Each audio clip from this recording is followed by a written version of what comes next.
Hey y'all, welcome back to Crocs and Socks Outdoors. I'm out here about to do a little bit of winter prep on my camper. About to show you how I blow out the lines on here to get the water out now.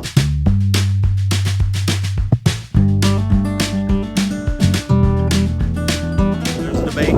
I'm not telling you this is the right way or the wrong way to do it. This is the way I do it. If you don't want to do it this way, then feel free to move on. Like somebody else that injects antifreeze into their system. That may be the way you want to do it. I'm just telling you this is the way I do it. I'm in South Louisiana. It's going to be down in the 20s tonight, anywhere from 25, 27, something like that for the rest of the week. So I'm not going to take any chances with it. We just got back this morning off a camping trip. I've already, just for the sake of this video, got the low point drains have already been open since we left the campground. I've already let the water out of the water heater, so there shouldn't be a whole lot of water there. I'm going to close these low point drains and start one by one, and I'm going to show you what I use. All right, so these are my low point drains right here. I'm just going to go ahead and close them. And this is what I use to hook up to my city water. Now, you don't have to have this 90 on here. I have this 90. This stays on here for where my city water hooks up. So let me get this hooked up to there and I'll show you. So when you're hooked up, this is the part that I'm using to blow out this camper. Like I said, the 90 is just part of my water setup. You don't have to have that. You can hook this directly into your city inlet.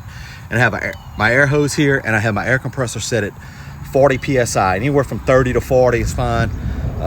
So this is just a little air valve. So you see I'm pressuring up. And that's gonna let it pressure up this hot water tank just a little bit. Heard my air compressor just kick back on, and I'm gonna go around in there and I'm gonna go faucet to faucet. I'll take you with me. All right, now with the low point at the end drain this morning, I'm gonna shut that off just a second. While the low points have been open, you saw how much water just came out of here. So you cannot depend upon your low points. Low points is kind of a misnomer, it's kind of a misleading statement to say it's low points, because this camper, there's no way that water running all the way to our back bathroom, kitchen, and all that those pipes are on a lean going to that low point. So not everything is going to drain out. So see, I let it pressure up again. I know that's loud, I'm sorry.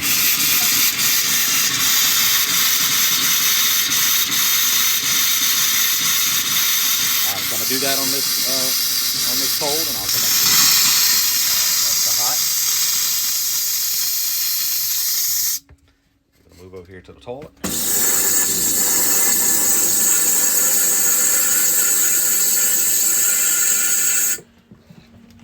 And I know the argument is, y'all, if you pump in antifreeze and all that, you get all that.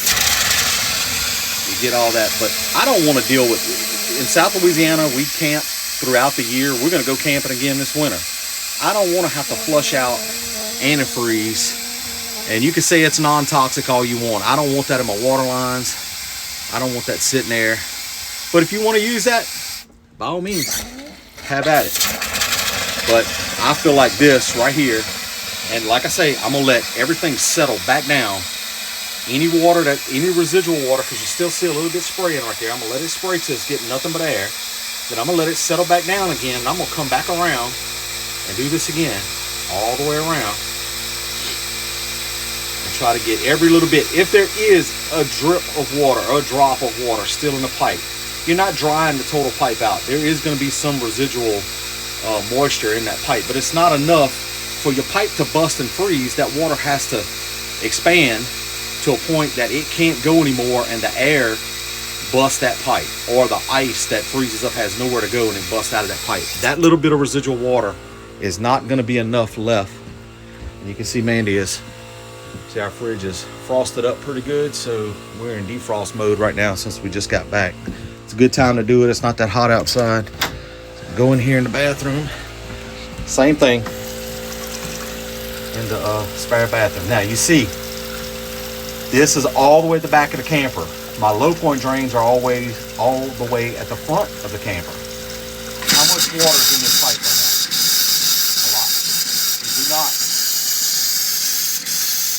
Do not depend upon the low point drains. I can't stress that enough. That's not getting all the water out of your camper. Again, this is still water all the way to the back. It's the cold water, so that means all that water right there was in that pipe.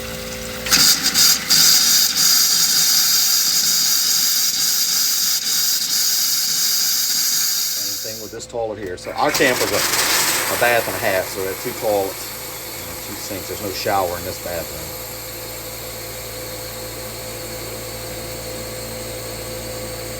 And I didn't do the shower in our bathroom, so I gotta go do that also. This door, air compressor running, so outdoor shower. You can't forget about this.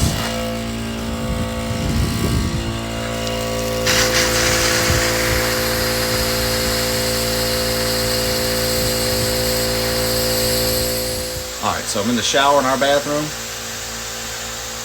and I'm blowing out. I've done the cold, I'm doing the hot now.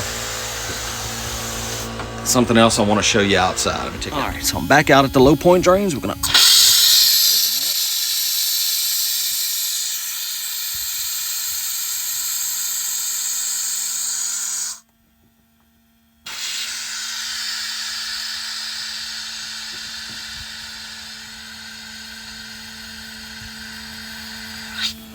Okay. Now, in here, let me shut that air off for right now. In here is our water pump. There's none of that stuff in there. If you have a water pump like this that has this little filter right here, you got to take this off. And it's hard to do. Okay, I got it. I'll show you why. See all that water? That will bust that. Dry up what you spilt. Dry up what'll spilt on the floor right here.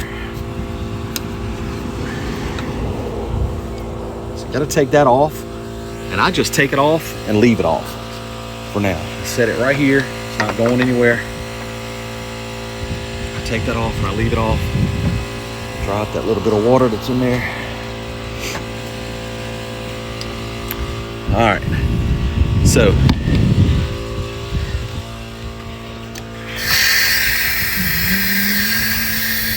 pressure it back up a little bit.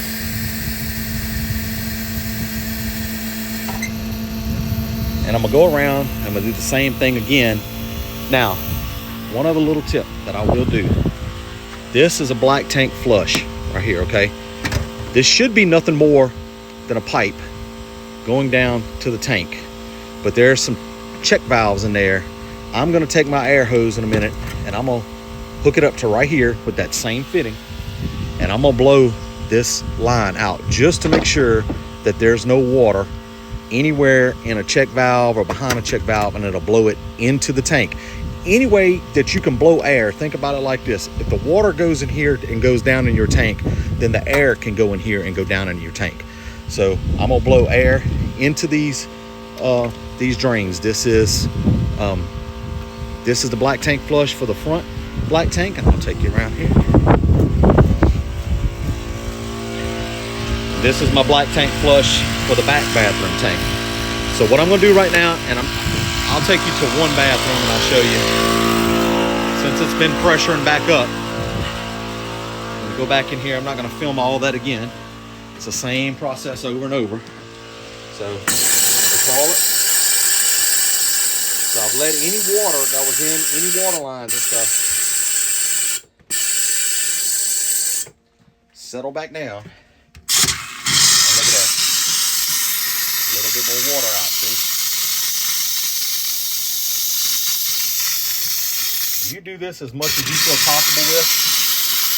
In the 20s, it's not going to be down in the teens or 5 degrees or something like that here. And I'm more than likely going to run the heater and keep the heater on about 45, 50 degrees, something like that in this camper. So shouldn't have any problems. I just don't like taking any chances. A little ounce of prevention is worth its weight in something, they say, you know? So, I'm gonna do this all around again, same process I just did, go back, and then I'll open the low point drains again and let it all drain out. And at that point, I'm gonna come in here and I'm gonna put some antifreeze in this drain, in that drain, down the toilets, down the sink drain in the kitchen, down the other sink, the other toilet in the other bathroom, to catch all the P-traps, so that, because there's water sitting in your drain P-traps underneath here.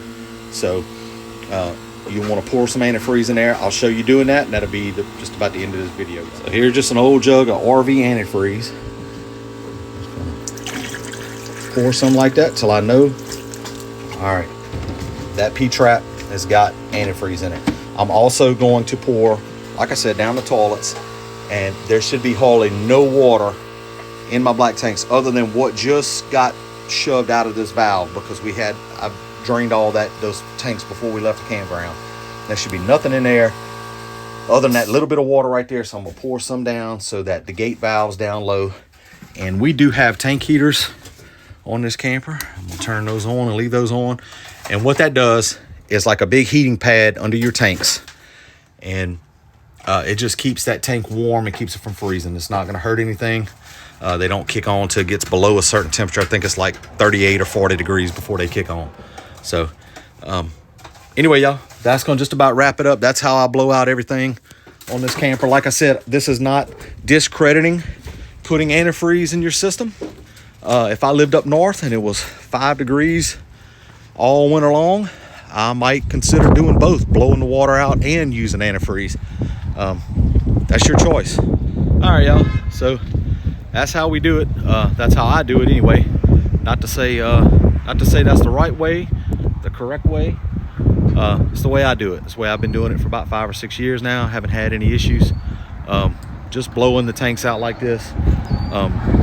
Like I say, this is probably the most of our winter right here. It's gonna be about 25 degrees for the rest of the week, 25 to 30 degrees, depending on what night, what forecast you look at. So I just don't take any chances. If I live somewhere where it was 5 degrees, 3 months out of the year, 4 months out of the year, I probably would blow everything out and use some RV antifreeze. It's totally your choice. I don't feel like the hassle of messing with it, injecting it and doing all that stuff, and then I gotta flush everything out, clean everything out. There's just no point for 25 degrees now. You have to make that decision, and depending on where you live and your RV and your situation. So that's how we do it.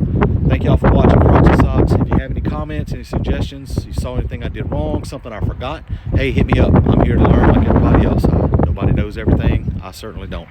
So y'all, thank y'all for watching. Check out some of our other videos. There'll be some links down below. I'll put a link for that little air nozzle thing that I use and stuff like that in there in case you've been looking for one. Anyway, y'all have a good one. Thank y'all for watching.